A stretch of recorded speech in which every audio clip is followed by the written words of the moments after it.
একটা কথাও বলবে না। আমি ওর সঙ্গে মুখোমুখি হতে চাই। ও কেন করেছে এসব আমার তো জানতে হবে। আর একটু সহ্য করো, আমি তোমাকে এখান থেকে বের করবই। আসসালামু আলাইকুম বন্ধুরা, কেমন আছেন সবাই? আশা করি সবাই ভালো আছেন। গরিব ঘরের রাজপুত্র নাটকের আজকের ১৯তম পর্বটি যারা দেখেছেন তারা নিশ্চয়ই এখনও ঘোরের মধ্যে আছেন। কারণ অনিকের মতো ধূর্ত চরিত্রের উপর রাতুল যেভাবে বাঘের মতো ঝাঁপিয়ে পড়েছে তা হয়তো অনিক নিজেও কল্পনা করতে পারেনি। তাহলে কি অনিকের পতন শুরু হয়ে গেল?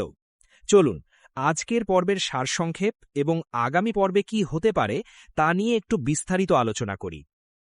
আজকের পর্বে আমরা দেখলাম রাতুলের এক দুর্দান্ত মাস্টার প্ল্যান।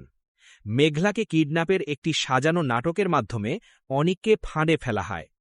অনেক ভেবেছিল সে মেঘলাকে উদ্ধার করে হিরো সাজবে এবং তার সম্পত্তির ওপর দখল বসাবে, কিন্তু ঘটনাস্থলে গিয়ে সে বুঝতে পারে রাতুল সব আগেই জেনে গেছে। এমনকি অনিকের নিজের ভাড়া করা লোক দিয়েই তাকে মার খাওয়ানো হয় এবং শেষ পর্যন্ত পুলিশের হাতে তুলে দেওয়া হয়। সবচেয়ে বড় চমক আসে তখন যখন পুলিশ জানায় অনিকের বিরুদ্ধে মামলা করেছে স্বয়ং শালিমার বিল্ডার্স। মেঘলা যে এই বিশাল সাম্রাজ্যের উত্তরাধিকারী সেটা অনেক জানলেও এবার সেটাই তার জন্য ফাঁদ হয়ে দাঁড়িয়েছে। আর বৃষ্টির সামনেই আজ অনিকের আসল চরিত্র পুরোপুরি উন্মোচিত হয়ে যায়। এখন আসি আগামী ২০তম পর্বে কি ঘটতে পারে সে বিষয়ে কিছু সম্ভাবনার কথায়।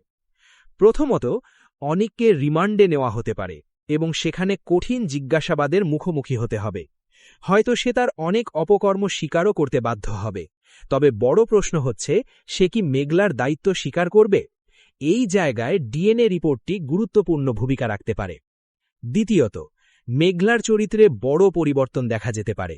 এতদিন সে অনিকের প্রতারণার শিকার ছিল, কিন্তু এখন সত্য জানার পর সে আর পিছিয়ে থাকবে না। রাতুলের সহযোগিতায় সে হয়তো নিজের সম্মান এবং অধিকার ফিরে পাওয়ার জন্য দৃঢ় পদক্ষেপ নেবে। এমনকি আমরা দেখতে পারি মেঘলা শালিমার বিল্ডার্সে নিজের অবস্থান পুনরুদ্ধার করছে। তৃতীয়ত, বৃষ্টির ভূমিকা এখন খুবই গুরুত্বপূর্ণ। সে কি অনিককে বাঁচানোর চেষ্টা করবে, নাকি অনেকের বিশ্বাসঘাতকতা বুঝে তাকে ছেড়ে চলে যাবে?